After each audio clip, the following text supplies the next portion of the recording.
Have you just started your coding journey and wondering what it really takes to stand out? In this video, we will break down the 5 essential skills every developer needs right now, whether you're applying for a job or building your portfolio.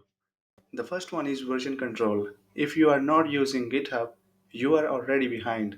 It's not just about saving code, it's all about collaboration, tracking changes, and working like a real life developer.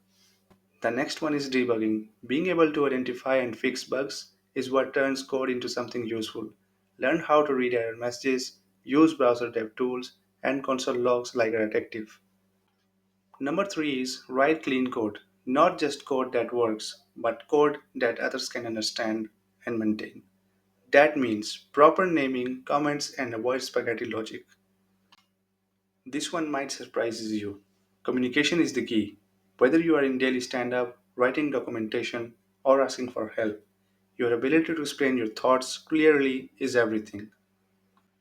And finally, stay curious, follow tutorials, read documentation, and explore new frameworks. Learn one small thing every day, and you will be ahead of 90% of juniors. Master these 5 skills, and you are not just a junior developer, you are a future senior in the making. Smash the like button if this helped, subscribe for more dev tips, and drop a comment. What skill are you focusing on right now?